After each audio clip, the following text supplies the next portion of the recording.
Mushax-music. Anoganzo Mushax-music. Chico Zorukuda Ndikushidawo Uchitoda Ngodi pao Paya paya Namboku pao Iwe Chico na iwe Ndikushabe BEPA Iwe Ndikushabe BEPA Ndikushabe Mushax Ndikushabe BEPA Ndikushabe Iwe Daddy Ndikushabe Iwe Ndikushabe Mushax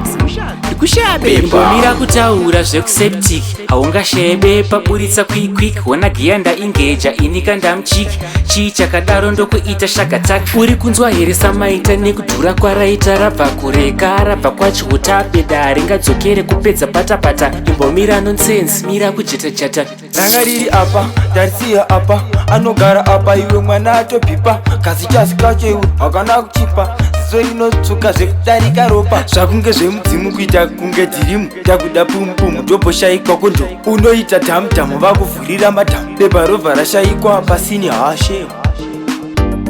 Ndikushabe BEPA Iwe Ndikushabe BEPA Ndikushabe Mushax Ndikushabe Ndikushabe Iwe Daddy Ndikushabe Iwe Ndikushabe Mushax Ndikushabe akanga andipinza muchiki ndakarova zvakadaro ndikageza nejiki apa kuri chaga yatotuleti mwana akanga atoita tuweti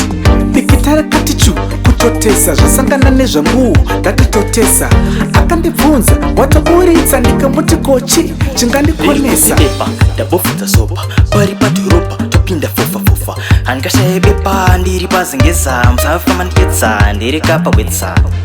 boisi ndakashaya bepa mwana akafunga pamwe ndiri kuchepa akazongobhilivha ndakuda kuchema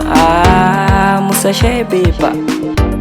Ndikushabe BEPA Iwe Ndikushabe BEPA Ndikushabe Mushax Ndikushabe Ndikushabe Iwe Daddy Ndikushabe Iwe Ndikushabe Mushax Ndikushabe aiva madeko bepa rakashayikwa pakarepo zvikanzi ndakupindwa nemhepo true story guys iyi haisi nyambo ndiri kuda bepa kwete rekuputa bepa ndoribvisa ratota bepa ndipai ndimbobata kuitira pazvinozoshata ufunge ndakazongoshaya bepa ndakatemba ndakazongopemba mafeelings aka ndakasema ngemba ndakazongoriska ndakarohwa ngiska ndakasvika chiri pepenene wakashama uripo panze mushengenene dho rakati bherengende ndakazongopinda iri yeke Ndikushabe BEPA Iwe Ndikushabe BEPA Ndikushabe Mushax Ndikushabe Iwe Daddy Ndikushabe Iwe Ndikushabe Mushax Ndikushabe mbomira kutaura zvekuseptic ranga riri apa ndarisiya apa akanga andipinza muchiki riri kupi bepa ndabvunza sopa boisi ndakashaya bepa mwana akafunga aiva madeko ndiri kuda bepa kwete rekuputa ufunge ndakazongoshaya bepa